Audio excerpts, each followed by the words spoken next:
Well, hello and welcome to Physics Games. Today's the second video on how to show all of your map in 7 Days to Die. First one's linked above, well worth a watch. The second one today uses a website, and this website generates all the details of the map you have created and puts little crosses everywhere, and you can do things like click Trader and see where they all are. That's handy.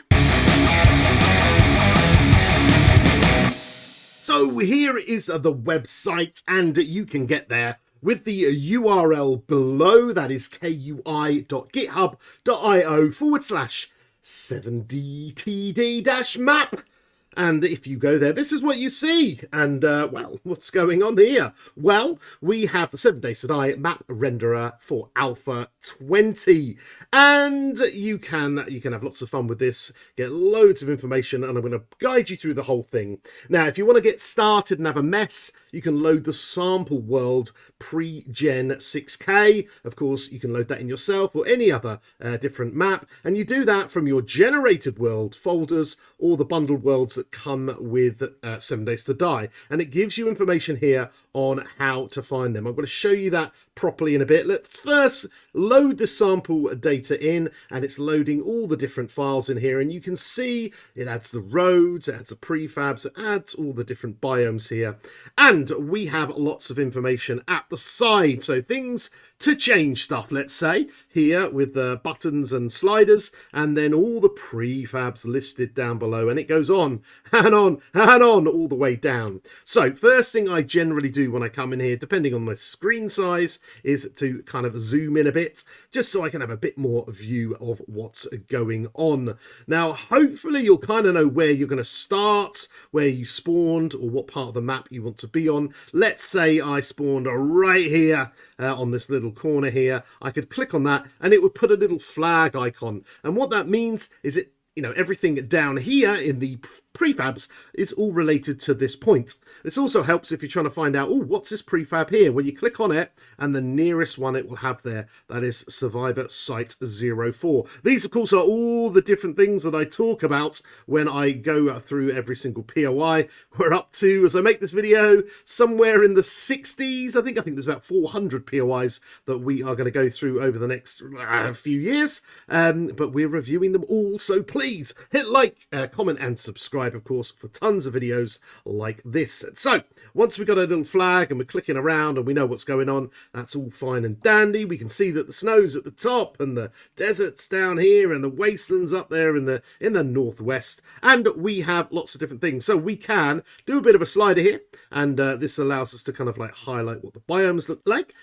We have Splat 3. Splat 3 is actually all the kind of roads. There's a Splat 4 file, and this is the kind of the water that's all over the map. Radiation zones, if they exist, right on the edge of the map there, they can get highlighted, and all the prefabs, we can make those crosses and all the bits and bobs disappear. Now, we can change that scale, as I've shown you, to kind of go in and out the map when we want the detail. We can also change, I like to make the scale size of these crosses a little bit smaller. It's easier for my eyes, but I make them big today, just so we can see them on your device as you're watching this today. We can also change the brightness, and there's lots of things for you to mess around with. The important thing is that we can filter and mess around with something. So on the 6K map, this default 6K map, if I click Trader, then these little crosses come up. If I click on this one, then we know that's Trader Rect. My little icon is 10 meters away from Trader Rect. Down here in the green zone, we got Trader Bob, and if I click at the bottom there, we got Trader Gen 2. We could click on this button here, find out where all the different stores are, skyscrapers, where all the downtown areas are. This is where you'll get a little bit more zombie action. All the tier 4s and all the tier 5s. If you want some super corn, well, that's where you're going to head. I'll tell you that on this map. House Old Gambriel 3, that's where you'll find it. Steel that you can wrench, book containers, meats, and a working vending machine on your specific map, which is quite nice. So Once you've done that and you've had a bit of a play, it will be time to input your own map so you can have a good look around. So let's bring this kind of zoom back out again just so we can see everything. And there are different ways of doing it. As I say, all the information is here on the website, but let me show you with my proper directories so you can do that much more easily. So the first place that you're going to be able to find all your worlds is in your Steam directory under Steam Apps, the folder Common, the folder 7 Days to Die, Data and Worlds. And in there, you're probably going to see the 6K, the 8K, and Knave's Gain. I've got a few others here because sometimes I upload them here, such as the Physics Playground and other different things that I use to make my videos. But you're probably just going to see those 4.